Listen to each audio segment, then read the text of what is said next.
Halo, jumpa lagi dengan saya. Perkenalkan, nama saya Sani Segar Simanjuntak, NPM 1901010104.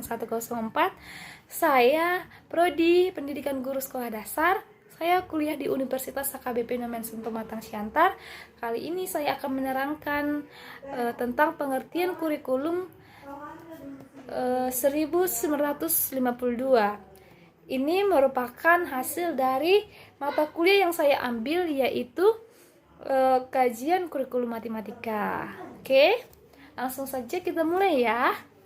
Nah, pengertian kurikulum. Nah, apa sih itu kurikulum? Nah, menurut Undang-Undang Nomor 20 Tahun 2003, kurikulum adalah seperangkat rencana dan pengaturan mengenai tujuan, isi, dan bahan pengajaran serta cara yang digunakan sebagai pedoman penyelenggaraan kegiatan pembelajaran untuk pencapaian pendidikan nasional. Nah, secara umum kurikulum itu merangkum semua pengalaman belajar yang disediakan bagi siswa di sekolah. Nah, dalam kurikulum terintegrasi filsafat atau nilai-nilai, pengetahuan, perbuatan pendidikan atau pedoman guru dan siswa agar terlaksana proses pembelajar mengajar dengan baik dalam rangka pencapaian tujuan pendidikan. Nah, sejarah kurikulum 1952. Nah, seiring dengan terbentuknya kembali Negara Kesatuan Republik Indonesia setelah berada di bawah pemerintahan RIS, maka Undang-Undang Dasar Nomor 4 Tahun 1950 disempurnakan lagi dan diterima oleh DPR pada tanggal 23 Desember 1953. Nah, pengesahannya dilakukan pemerintah Republik Indonesia pada tanggal 12 Maret 1954 sebagai Undang-Undang Nomor 12 Tahun 1954. Nah, sebenarnya ini merupakan suatu dasar hukum bagi pelaksanaan Undang-Undang Nomor 4 Tahun 1950. Maka landasan operasional kurikulum 1952 adalah Undang-Undang Nomor 4 Tahun 1950 dan Nomor 12 Tahun 1954. Nah, itu dia ya sejarahnya.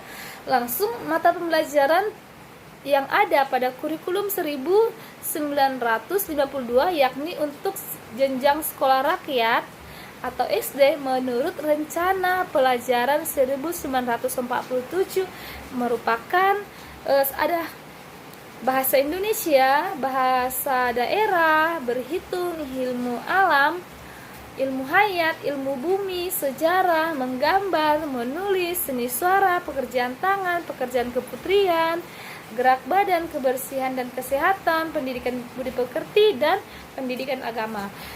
Kalau dihitung tadi ada 16 ya.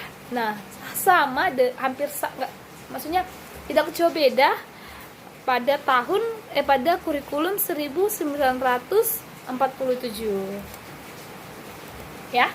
Lalu tujuan dari kurikulum. Tujuan pendidikan nasional berdasarkan kurikulum rencana pelajaran terurai 1952 adalah membentuk manusia yang susila dan cakap dan warga negara yang demokratis serta bertanggung jawab akan kesejahteraan masyarakat dan tanah air.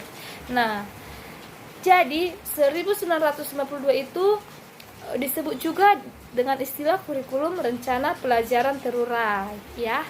Itu dia. Lalu ciri-ciri khas kurikulum 1952.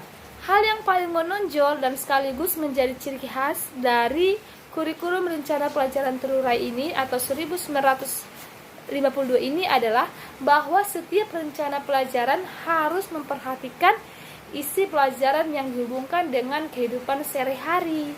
Nah, kurikulum rencana pelajaran terurai ini yang atau 1952 ini lebih merinci setiap mata pembelajarannya.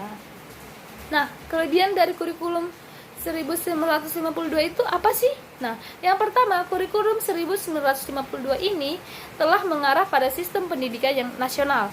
Lalu yang kedua, pada kurikulum 1952 materi pembelajaran sudah berorientasi pada kebutuhan hidup para mahasiswa. Lalu yang ketiga, karena setiap guru mengajar satu mata pembelajaran. Kelemahan dari kurikulum 1952. Yang pertama, karena kurikulum 1952 baru mengarah pada sistem pendidikan nasional, maka belum mampu menjangkau seluruh wilayah Indonesia. Lalu yang kedua, materi pembelajarannya belum orientasi pada masa depan. Lalu yang ketiga, guru kurang membangkitkan kreativitas dan inovasi guru. Hal yang keempat, kurikulum ini siswa masih diposisikan sebagai objek karena guru menjadi subjek sentral dalam mentransferan ilmu pengetahuan. Artinya ini model pembelajarannya masih berpusat kepada guru, belum berpusat kepada siswa seperti kurikulum saat ini. Ya, seperti itu ya. Lalu bagaimana, ini kan matematika, jadi bagaimana sih guru-gurunya menjelaskan materi pembelajaran matematika? Contoh-contoh sederhana. Tadi kan sudah itu pertanyaannya ya. Tadi kan sudah dijelaskan yang berhubungan dengan kehidupan sehari-hari. Pada tahun 1952 ini, kalau matematikanya mereka sudah belajar tentang bentuk-bentuk bangun ruang, sudah mulai ya. Jadi contoh sederhananya itu misalnya kalau bentuk bangun ruang itu gurunya bisa menghubungkan dengan kehidupan nyata yang bisa dilihat siswa atau peserta didiknya langsung. Misalnya contoh bentuk bendanya biar lebih gampang untuk mengingat atau menghayalkan, yaitu dadu. Nah, misalnya seperti itu. Oke, sekianlah pemaparan saya mengenai kurikulum tahun 1952. Jika saya memiliki salah kata, saya mohon maaf. Akhir kata saya ucapkan terima kasih dan sampai jumpa.